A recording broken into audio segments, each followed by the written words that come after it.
ხოფის ბაზრობის მოვაჭრეების საპროტესტო აქცია მათი განცხადებით ელექტროენერგიის შეფერხებით მიწოდების გამო გასაყიდი საკვები პროდუქტები უფუჭდებათ, ვერ სარგებლობენ საკასო აპარატებით, რის გამოც ჯარიმდებიან. როდის მოგვარდება მოვაჭრეების პრობლემები და რასაც ცხადებენ შეპესე ბათუმი 2009 ადმინისტრაციაში. ნონა დიასამიძე თემის დეტალებით. ხოფის ბაზრობის მოვაჭრეების განცხადებით 2 თვეზე მეტია ელექტროენერგია დრო გამოშვებით მიეწოდებათ, რის გამოც გასაყიდად გამოტანილი მალფუჭებადი პროდუქტების გადაყრა უწევთ. უდენობის გამო ვერ ახერხებენ სალარო აპარატების ჩართვასაც, შესაბამისად მომხმარებლების მომსახურებას. სწორედ სალარო აპარატის არ გამოყენების გამო რამდენიმე ობიექტი საგადასახადო სამსახურმა უკვე დააჯარიმა.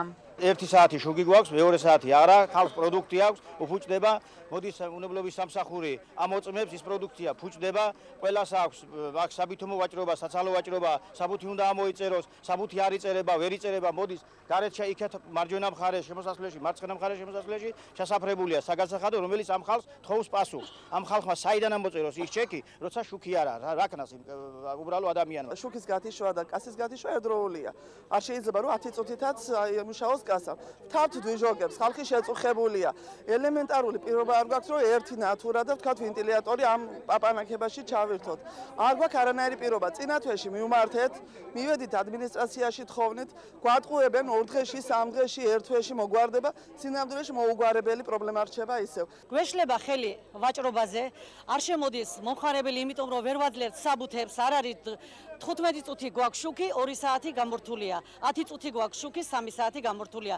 ელემენტარულად ყველას ეს გაჭირვება გვაქვს და ამ გაჭირვებამ შეგვყარა აქ ჩვენ ხალხი. მოვაჭრეები ყვებიან, რომ პრობლემები მას შემდეგ დაიწყო, რაც მაღალი ტემპერატურის გამო სავაჭრო ობიექტებმა სავენტილაციო საშუალებები დაამონტაჟეს. ბაზრის ადმინისტრაციაში მათ განუმარტეს, რომ სავაჭრო ცენტრის 2 ტრანსფორმატორი გაზრდილ მოთხოვნას ვერ აკმაყოფილებს. არასდროს არ ყოფილა ასეთი შეზღუდვა ჩვენთან. ეხლა გვეუბნებიან, რომ თიშავთ იმის გამო, რომ კონდიციონერები დაიდგა, ბევრი მაცივრები დაიდგა და ვეღარ სწევს ტრანსფორმატორიო.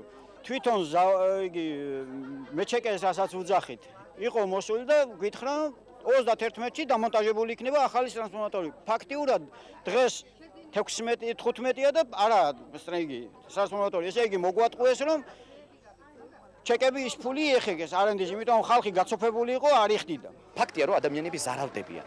და ამ ზარალის მიზეზი არის სახელმწიფო პირველ რიგში, რა თქმა უნდა, იმიტომ რომ არავინ პასუხს არ თხოვს ადმინისტრაციას და შესაბამისად შემდეგ ალბათ ადმინისტრაცია, რომელმაც უნდა შეუქმნას პირობები, იმიტომ რომ ეს ადამიანები გადასახადებს ყველაფერი რაც არის იხდიან.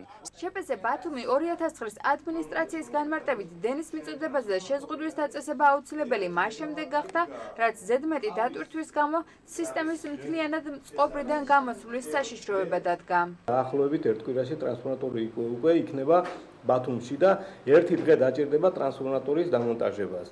ამით მთელი პრობლემა ამ საკითხის მიმართ, რაც ეხება ელექტროენერგიას, გადაჭრილი იქნება სავაჭრო ცენტრის ტერიტორიაზე. ამას მე ვაცხადებ სრული პასუხისმგებლობით. ხოფის ბაზრობაზე 1477 სავაჭრო ობიექტია, მათ უმრავლესობაში მოვაჭრეები მალფუჭებად სასურსათო პროდუქტებს ყიდიან. მათი განცხადებით, პრობლემების არ მოგვარების შემთხვევაში აქციებს ბაზრობის გარე ტერიტორიაზე გამართავენ.